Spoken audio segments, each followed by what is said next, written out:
लगाई के रंग भौजी सन के लगाई के खूबे नाचल जाई होली में रंगाई के।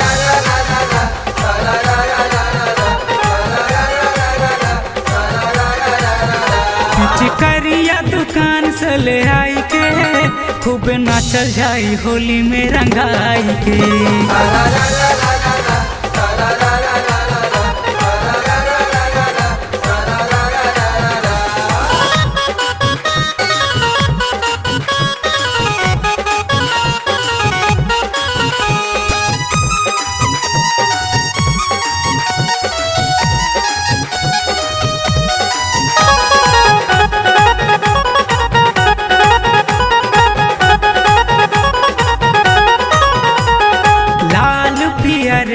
हरियर कलरवा लेके भौजाई के रंग धसा गलवा।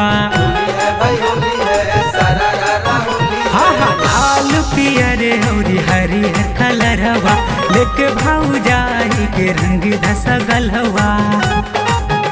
आवा भांग वाला गोला सब खाई के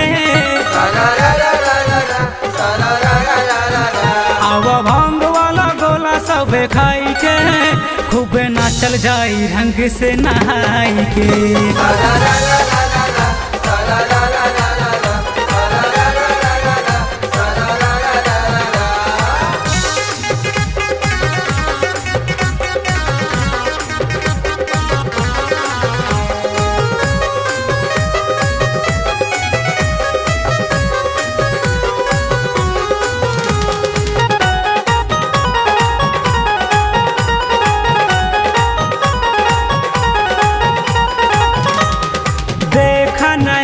बनी भौजी के बहिनिया उहो त गुलाल लेके खेला तानी होलिया।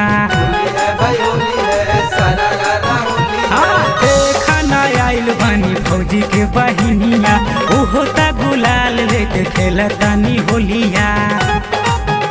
बिके बीन के गनवा बजाई के दीपक अंकित से गनवा लिखाई के खूबे नाचल जाई होली में रंगाई के।